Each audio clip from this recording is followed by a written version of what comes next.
मैं प्रधानमंत्री श्रीमान नरेंद्र मोदी जी को हृदय से धन्यवाद देता हूं।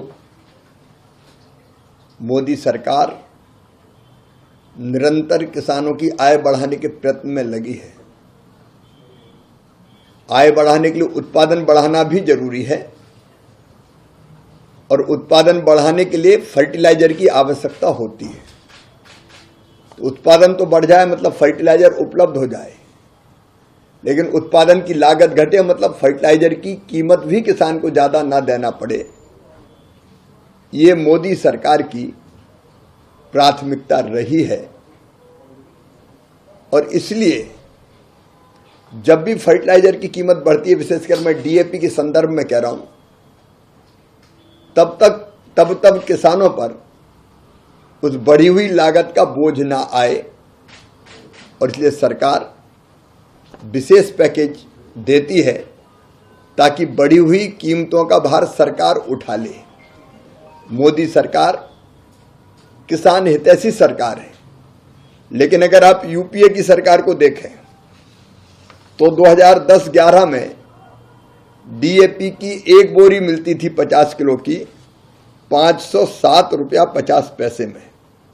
11-12 में बढ़ा के इसकी कीमत यूपीए ने की, मुख्य रूप से जिस सरकार को कांग्रेस चला रही थी, बढ़ा के उसके रेट कर दिए 887 रुपये 46 पैसे 11-12 में किए और 12-13 में इसकी कीमत बढ़ा के इसी यूपीए की सरकार ने, मैं तो कांग्रेस के लोगों से जवाब भी चाहता हूं, किसान हित की बात करते हो और किसानों का शोषण करते हो।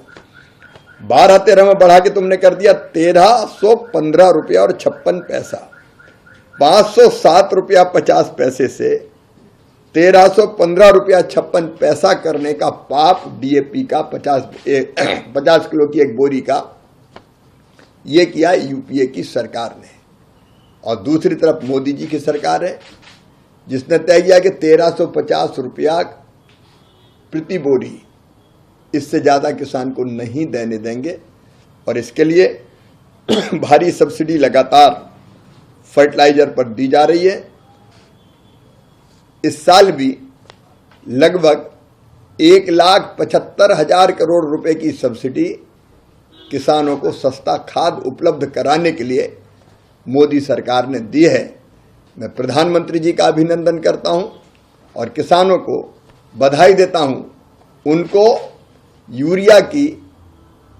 यूरिया नहीं डीएपी की बोरी 1350 रुपये में ही मिलेगी और खरीफ के सीजन में, केवल खरीफ के सीजन की बात कर रहा हूं, ये सस्ती और सब्सिडी वाली खाद देने के लिए 37,216 करोड़ रुपया विशेष रूप से सब्सिडी दी जाएगी। चने पर आयात शुल्क को लेकर जो चीजें हुई हैं उसके बारे में ये भी एक बहुत बड़ा फैसला किया है।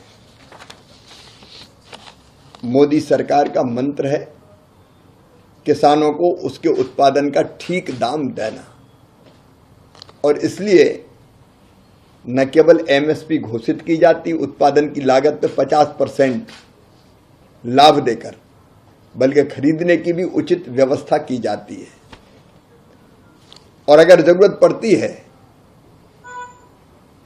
और किसान के उत्पाद की कीमत घटती है तो हम अपनी आयात निर्यात नीति को भी किसान हितैषी बनाते हैं। अभी पिछले दिनों ही आयातित मसूर हमारे यहां आ रही थी 0% इंपोर्ट ड्यूटी पर। बड़ी संख्या में मसूर आने से मसूर के रेट गिरते और किसान को घाटा होता।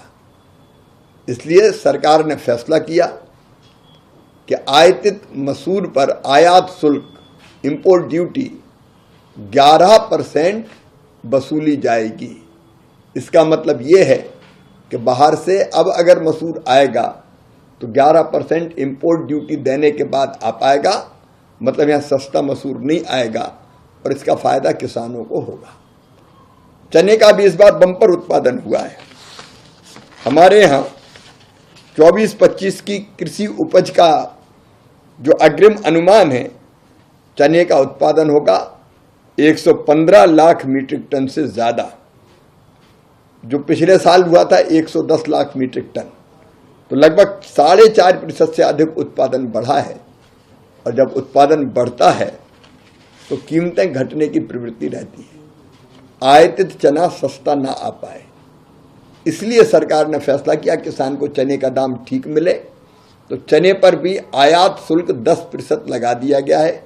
मतलब अब चना अगर बाहर से आएगा 0% इंपोर्ट ड्यूटी पे आ जाए तो बड़ी मात्रा में चना आएगा और रेट और डाउन होने की प्रवृत्ति जारी रहेगी। लेकिन अब 10% आयात शुल्क लगाने के कारण सस्ता चना नहीं आ पाएगा और इसका लाभ हमारे किसानों को ठीक दाम मिलने के लिए होगा। ऐसे एक नहीं अनेकों किसान हितैषी फैसले किए हैं। प्याज पर अभी अभी एक्सपोर्ट ड्यूटी जो पहले 40% से घटा के पहले 20 की और 20 से घटा के अब 0 कर दी गई है। हमारे चावल पर, बासमती सहित बाकी चावल पर जो मिनिमम एक्सपोर्ट प्राइस देनी पड़ती थी उसको समाप्त कर दिया गया है। तो किसान हित में ऐसे बड़े फैसले निरंतर मोदी जी के नेतृत्व में एनडीए की सरकार ले रही है और सीधे सीधे हमारा लक्ष्य और संकल्प है किसान की खेती को हम फायदे का धंधा बनाएंगे, किसान के लाभ को बढ़ाएंगे। ग्रामीण विकास मंत्रालय ने कुछ राज्यों के लिए सड़कें भी स्वीकृत की हैं, उसके बारे में क्या? मुझे बताते हुए प्रसन्नता है, एक माह के दौरान 4011 करोड़ रुपए का केंद्रांश राज्यों को प्रधानमंत्री ग्राम सड़क योजना के अंतर्गत जारी किया गया। ये केवल केंद्र का अंश बता रहा हूं, हमने 4000 करोड़ रुपए से ज्यादा जारी किए हैं। पिछले एक महीने के दौरान ही पुडुचेरी में 108 किलोमीटर लंबाई की 41 सड़कों को स्वीकृति दी गई है। इस दौरान 2612 किलोमीटर लंबाई की 231 सड़कों और 96 पुलों के निर्माण की स्वीकृति भी अलग अलग राज्यों में दी गई है। पीएम जनमन योजना के अंतर्गत भी, मैं केवल सड़कों की बात कर रहा हूं, 508 करोड़ 29 लाख रुपए की 738.99 किलोमीटर की 377 सड़कें स्वीकृत की गई है। इसी दौरान त्रिपुरा को 76 करोड़ 47 लाख रुपए की लागत से 84 किलोमीटर लंबाई की 25 सड़कों को हमने स्वीकृति दी है। बिहार को 5 सड़कें और 103 पुल दिए गए हैं। अरुणाचल प्रदेश में भी 1 सड़क और 1 पुल दिया गया है। मणिपुर को 41 सड़कें दी है। मध्य प्रदेश को 6 पुल की स्वीकृति की गई है। आंध्र प्रदेश को जो सड़कें हमने स्वीकृत की है 4011 करोड़ जिनकी मैं लागत बता रहा हूं, आंध्र प्रदेश को 338 करोड़ रुपए की राशि, अरुणाचल को 200 करोड़ रुपए की राशि, बिहार को 157 करोड़, छत्तीसगढ़ को 185 करोड़, हिमाचल प्रदेश को 309 करोड़, जम्मू और कश्मीर को 342 करोड़, झारखंड को 445 करोड़, लद्दाख को 37 करोड़, मध्य प्रदेश को 165 करोड़, महाराष्ट्र को 391 करोड़ और तमिलनाडु को 378 करोड़ रुपए का केंद्रांश दिया गया है। तो सड़कों के, ग्रामीण सड़कों के निर्माण के लिए केंद्र सरकार के द्वारा राज्यों को पर्याप्त सहायता दी जा रही है ताकि गांव भी 12मासी सड़कों से जुड़ सकें और गरीबों को और किसानों को, ग्रामीण भाई बहनों को उसका लाभ मिल सके।